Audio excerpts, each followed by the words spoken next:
চলুন আজকে সবার আগে রান্নার সরঞ্জামেই যাই। আমি এই দেখুন আজকে একটা নতুন রেসিপি বানাবো, আমার কাছে নতুন। তরমুজের ভেতরের যে সাদা অংশটা, ওটা আমি চিংড়ি মাছ দিয়ে আলু দিয়ে লাউয়ের মতো করে রান্না করব। সেটাই দেখাবো আজকে আপনাদের। কেটে নিই। ওটা আমি খেয়েছি, এর আগে আমি বানাইনি, কিন্তু আমি খেয়েছি, খেতে ভালোই লাগে। ওই লাউই মনে হয়। কাটা হয়ে গেছে, আমি ধুয়েও নিয়েছি। এই দেখুন আলু।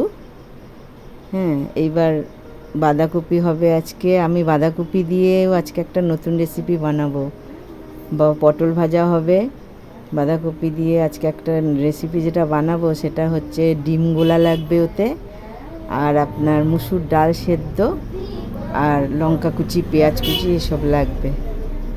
মানে কড়াইটা চাপিয়ে দিয়েছি আমি, কড়াই গরম হয়ে গেছে। তেলটা দিয়ে দিই, সর্ষের তেলটা। তারপরে ওই আইটেমগুলো আমি দেখাচ্ছি।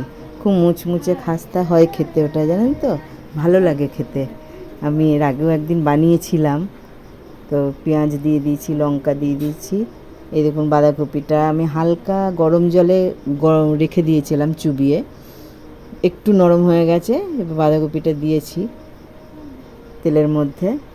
একটু হলুদ গুঁড়ো দেবো, একটু লঙ্কা গুঁড়ো, আর একটু নুন। নাড়া করে ভাজা ভাজা হলে তখন আমি একটু চিনিও দেবো ওর মধ্যে।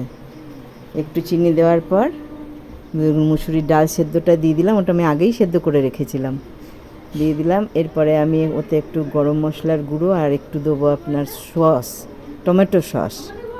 তারপরে ভালো করে নাড়াচাড়া করে এবার ওটাকে আমি পুর হিসাবে নামিয়ে রাখবো। আর একটু দিয়ে দিলাম কারি পাতা। কারি পাতাটা দিলে একটা আলাদা সেন্ট আসবে।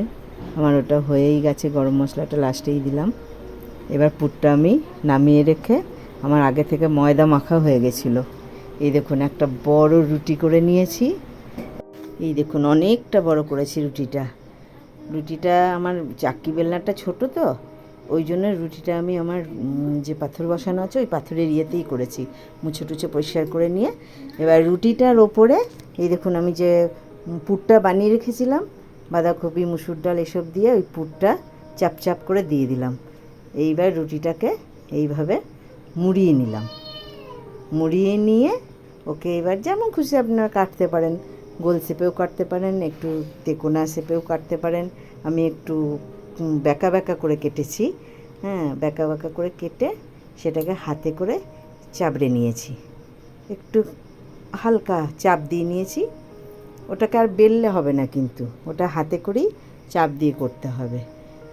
এইবার চাপ দিয়ে আপনি যে ডিমের গোলাটা গুলে রেখেছিলাম আমি, সেই ডিমের গোলাটার মধ্যে চুবিয়ে চুবিয়ে তারপরে ওটাকে ভাজতে হবে। এই যে সবকটাই আমি করে নিলাম। এই দেখুন কড়াইয়ে বসিয়ে দিয়েছি, আর ওই দেখুন ডিমের গোলাটা। কড়াইয়ে তেলটা গরম হচ্ছে, আর আমি এই ভাজাভুজিগুলো সাধারণত ওই ইয়ের কড়াইয়েই করি, লোহার কড়াইটাতেই করি। এই দেখুন এবার ডিমের গোলায় ওই ইয়েগুলো চুবিয়ে চুবিয়ে এবার ভেজে নেবো সব। একটু আঁচটাকে কমিয়ে দিতে হবে, কেননা একটু লালচে লালচে হবে। তো এবার একদম প্রথম থেকেই যদি আঁচটা বাড়ানো থাকে তাহলে মানে ভাজাটা লাল হয়ে যাবে, কিন্তু মুচমুচে ব্যাপারটা হবে না, জিনিসটা ভেতরে ইয়ে থেকে যাবে। ওই জন্য হালকা করে করে দিয়ে এই দেখুন ভেজে তুলে এক পলট আমার তোলা হয়ে গেছে। আর এই যে বাদবাকিগুলোও করে নিলাম। ওইদিকে বৌমা আবার স্কুল যাবে, তো সেই কারণে একটু তাড়াতাড়ি করছি। আর দুটো লেচি আমার বেঁচে গেছিলো, তো দেখলাম কি করব, মাথায় আর কিছু আসছিল না। দুটো লেচিতে আর কি হবে, লুচি বা কী হবে, পরোটায় কী হবে। আর একটু ডিমের গোলাও থেকে গেছিলো, সেই কারণে দুটো ওই পরোটার মতো করে ওর মধ্যে ডিমটা, দুটোর মধ্যেই ডিমটা হাফ হাফ করে দিয়ে দিলাম। দিয়ে একটু ডিম পরোটা যাকে বলে আর কি।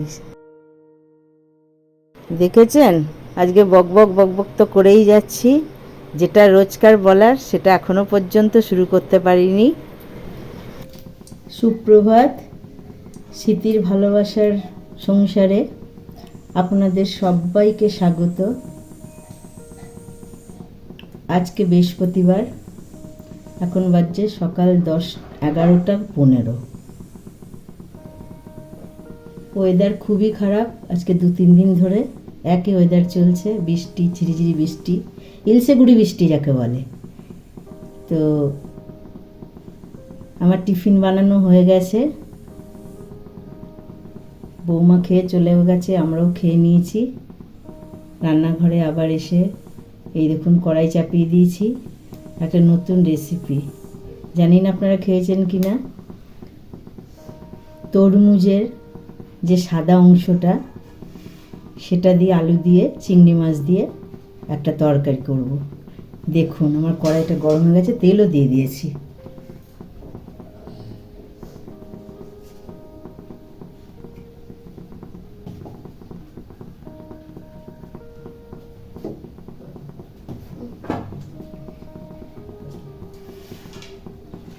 চিংড়ি মাছগুলো একটু ভেজে নিই।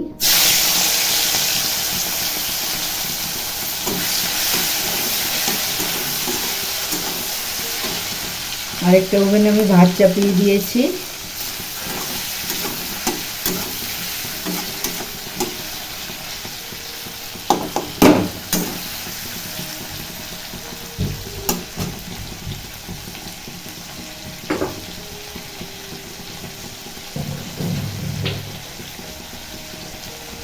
চিংড়ি মাছটা ভাজা হোক। চিংড়ি মাছটা ভাজা হচ্ছে। চিংড়ি মাছটা আমি আর তুলব না, আমি এর মধ্যেই ফোড়নটা দেবো। দিয়ে দেবো কাঁচা লঙ্কা, কাঁচা পাকা লঙ্কা,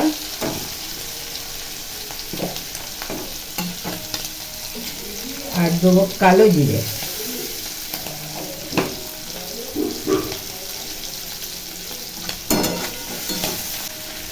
এবার দিয়ে দেবো তরমুজের সাদা অংশটা, আর আলু আমি আগে থেকেই ভাপিয়ে রেখেছিলাম।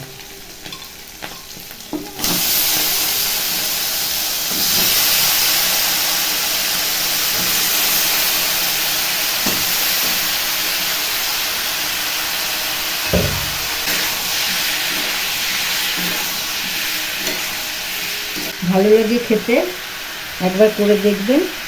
আমি এর আগেও করেছিলাম, বেশ ভালো লাগে। লাউ চিংড়ি যেমন লাগে ঠিক ওরকমই লাগে। এই দেখুন দিয়ে দিলাম একটু আদা বাটা আর একটু জিরে গুঁড়ো।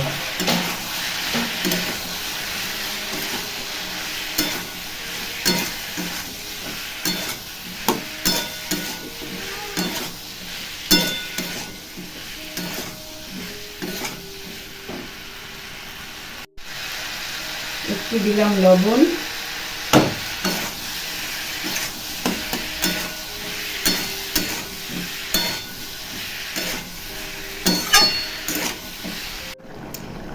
এই দেখুন তরমুজের সাদা অংশেরটা যে তরকারি চাপিয়েছিলাম সেটা হয়ে গেছে। এবার নামিয়ে নেব। এই দেখুন মাখা মাখা করে করেছি।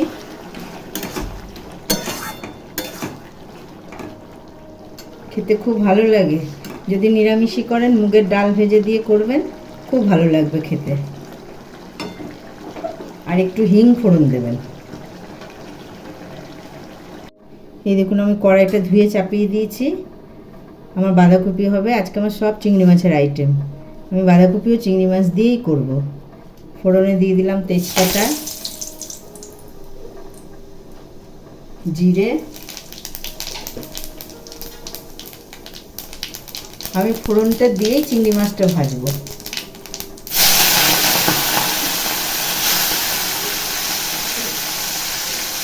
আর এই দেখুন আমার সেই তরকারি।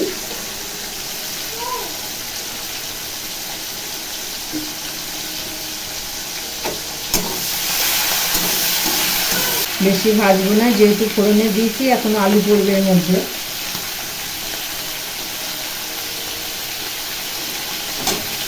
আলুটা দিয়ে দিলাম।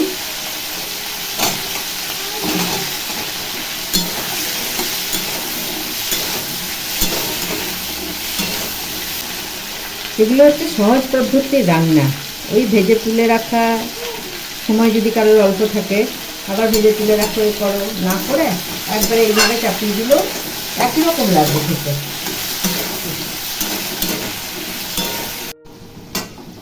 এই দেখুন আলুটা ভাজা ভাজা হয়ে গেছে। এবার দিয়ে দেবো মশলা। এতে আছে হলুদ, জিরে, নুন, শুকনো লঙ্কা ও কাঁচা লঙ্কা, আদা বাটা।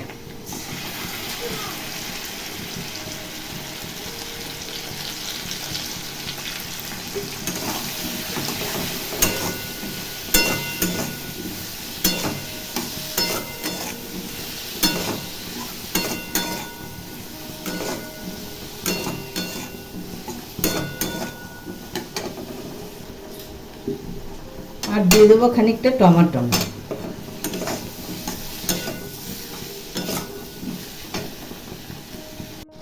এই দেখুন আমার কষানো হয়ে গেছে, ভালো করে কষিয়ে নিয়েছি। এইবার দিয়ে দেবো বাঁধাকপিটা। বাঁধাকপিটা আমি হালকা গরম জলে চুবিয়ে রেখেছিলাম। এখনকার বাঁধাকপি একটু গন্ধ হয় তো অসময়ে, সেই কারণে একটু চুবিয়ে ধুয়ে নিয়েছি। এই যে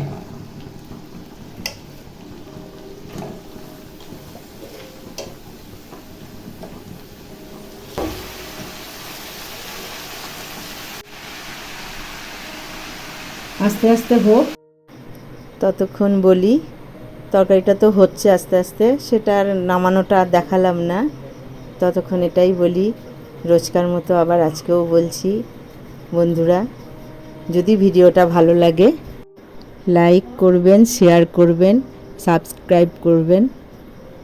ভগবানের কাছে প্রার্থনা করি আপনারা সবাই সুস্থ থাকুন। আপনারা ভালো থাকলে আমিও ভালো থাকবো আর কি।